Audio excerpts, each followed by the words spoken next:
अब कर रहे हैं क्वेश्चन नंबर 22 और क्वेश्चन नंबर 22 का जो फर्स्ट पार्ट है ये बिल्कुल क्वेश्चन नंबर 21 की तरह है। 22 का जो फर्स्ट पार्ट है उसमें लिखा हुआ है कि prove that the line through -2 6 and 4 8 is perpendicular to the line through 8 12 and 4 24। हमें इस क्वेश्चन में ये बताना है कि जो लाइन है, एक लाइन जो है -2 6 और 4 8 से होकर के जा रही है, तो मान लो वो लाइन ए बी है और इसको ए ले लिया इस पॉइंट को और इसको बी ले लिया, और एक दूसरी लाइन है जो 8 और 12 और 4 और 24 से होकर जा रही है, तो इसको पी ले लिया और इसको क्यू ले लिया। तो सबसे पहले ए बी का स्लोप निकाल देंगे और पी क्यू का स्लोप निकाल के देखेंगे कितने कितने आ रहे हैं। तो वही स्लोप वाला फॉर्मूला है हमारे पास। क्या है स्लोप का formula? m is equal to y2 minus y1 upon x2 minus x1। ये बिल्कुल इससे पहले वाले क्वेश्चन की तरह है, 21 की तरह। इस फॉर्मूले को यूज करके सबसे पहले ए बी का स्लोप निकाल रहे हैं, तो यहां पे लिख देंगे slope of line A B. तो slope of line A B is equal to हो जाएगा हमारे पास, क्या होगा, y2 माइनस y1, तो इसको x1 y1 ले लेते हैं, इसको x2 y2 ले लो और सॉल्व करो। तो y2 माइनस y1, y2 कितना है हमारे पास 8 माइनस y1 की जगह में आ जाएगा 6 upon x2 minus x1, x2 है 4 और माइनस 4 माइनस 2, तो यहां पे माइनस माइनस की जगह में प्लस आ जाएगा, तो ये 4 + 2 कर देंगे। अब इसको सॉल्व कर देंगे, तो इसको सॉल्व करेंगे हम, तो ये आ जाएगा 8 माइनस 6 कितना हो रहा है 2 और 4 + 2 कितना हो गया 6, तो इसको कैंसिल कर देंगे, 2 1 जा 2 और 2 3 जा 6, तो 1/3 आ गया। तो ये तो आ गया स्लोप लाइन ए बी का। ऐसी स्लोप लाइन पी क्यू निकालेंगे, तो यहां पे लिख देते हैं slope of line P Q. तो पी क्यू का स्लोप फिर से वही यही वाला फॉर्मूला लगाना है, y2 minus y1 upon x2 minus x1 का। तो इस बार इसको x1 y1 ले लेते हैं और इसको x2 और इसको y2 ले लेते हैं। तो क्या हो जाएगा फिर से y2 माइनस y1 24 माइनस 12, तो यहां पे आ जाएगा 24 minus 12 upon x2 minus x1। x2 की जगह में 4 है और x1 की जगह में 8 है, तो यहां पे लिख देंगे 4 माइनस 8। अब इसको भी सॉल्व कर देंगे, तो ये आ जाएगा 12, 24 माइनस 12 होता है, और 4 माइनस 8 कितना हो जाएगा माइनस का 4।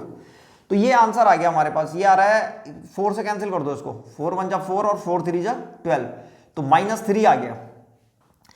अब अगर ए बी और पी क्यू इनके स्लोप इस वाले को जो है m1 मान लो, ये जो पहला वाला स्लोप आ रखा है ये m1 हो जाएगा और इस वाले को m2 ले लेंगे। तो अगर लाइनें परपेंडिकुलर होता तो m1 multiplied by m2 is equal to -1 आता है, तो इसको चेक करके देखते हैं हम।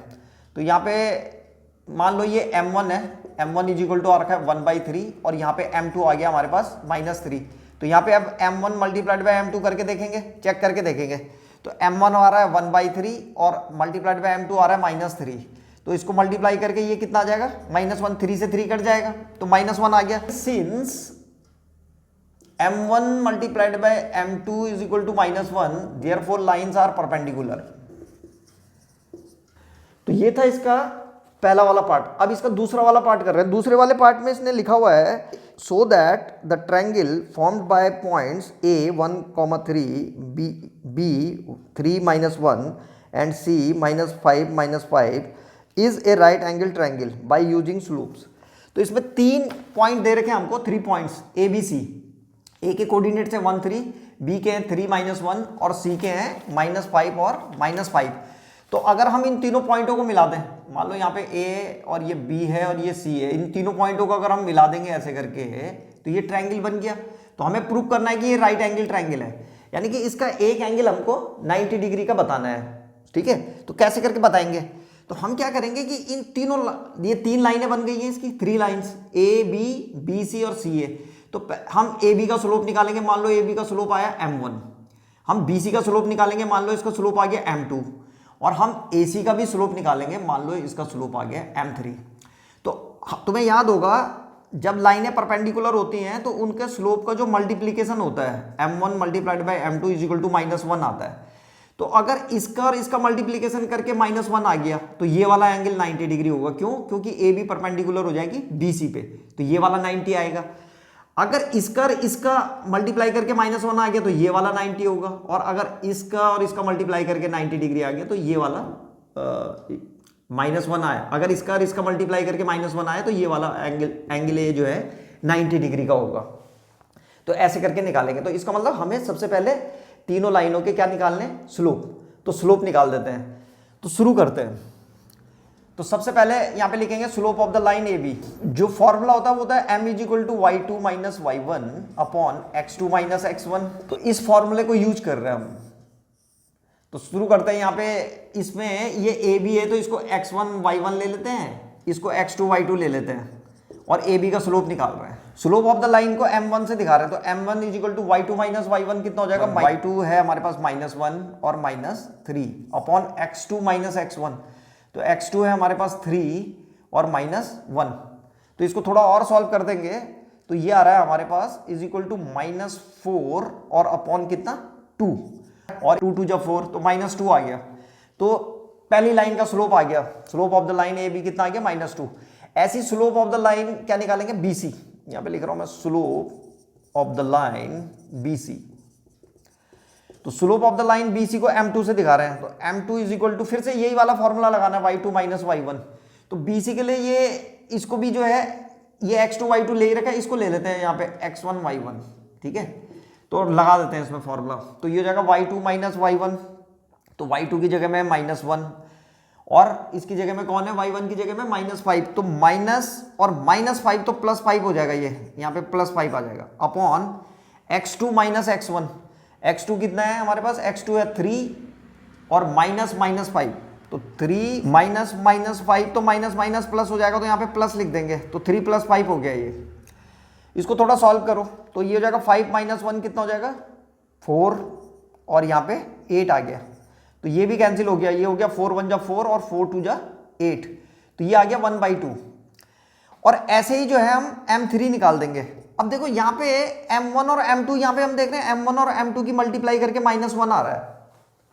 अरे m1 और m2 की मल्टीप्लाई करके -1 आ गया तो पहले ही आ गया, m3 निकालने की जरूरत ही नहीं पड़ रही है। अगर नहीं आता है ये तो हम जो है m3 को भी निकालते, तो पहले ही मिल गया। तो बस ये एक्चुअली में डिपेंड करता है तुमने पहले किसका निकाल रहे हो तुम। तो जैसे हमने यहाँ पे मैंने पहले m1 का निकाला और फिर m2 का, और ये आ गया -1। m1 और m2 मल्टीप्लाई करके -1 आ रहा है। तो अब m3 को निकालने की जरूरत नहीं है, लेकिन मैं निकाल रहा हूँ। देखो तुम लोग एग्जाम में ऐसे करने की जरूरत नहीं, अगर आ जाता है, जैसे अगर शुरू में ही आ गया इन दोनों को मल्टीप्लाई करके जो है कितना आ रहा है -1, तो m3 को निकालने की जरूरत नहीं है। यहाँ पे अभी हम सीख रहे हैं तो मैं m3 भी निकाल रहा हूँ। m3 कैसे करके निकलेगा, ये x1 y1 हो गया और इसको जो है x2 y2 ले लो। स्लोप ऑफ AC निकाल रहे हैं हम यहाँ पे। तो m3 आ जाएगा हमारे पास y2 माइनस y1। तो y2 कितना है 3 और माइनस तो 5, तो कितना हो जाएगा, ये प्लस का बन जाएगा ये। तो 3 + 5 upon x2 minus x1। x2 है हमारे पास 1 और -5, तो +5 हो जाएगा ये भी 1 + 5 हो जाएगा ऐसे करके। तो ये आ रहा है हमारे पास 8 और यहाँ पे 6, तो ये कट जाएगा 2 से। 2 4 जा 8 और 2 3 जा 6, तो 4/3 आ रहा है। तो बात वही हो गई। यहाँ पे फिर से हम देखेंगे m1 मल्टीप्लाइड बाय m2 ही मिल रहा है हमको, कितना -1। तो यहाँ पे लिख देंगे हम m1 multiplied by m2 is equal to कितना आ रहा है, m1 है हमारे पास -2 और मल्टीप्लाइड बाय m2 आ रखा है 1/2। तो 1/2 इज इक्वल टू -1। तो यहाँ पे लिख देंगे कि since m1 multiplied by m2 is equal to -1, therefore AB perpendicular हो जाएगी किस पे, BC पे। और AB जब परपेंडिकुलर हो जाएगी BC पे तो एंगल B 90 डिग्री का हो जाएगा। तो therefore angle B is equal to 90 degree और therefore ABC is right angle triangle. तो यहाँ पे लिख देंगे therefore triangle ABC is right angle triangle. तो ये था क्वेश्चन नंबर 22 का सेकंड पार्ट।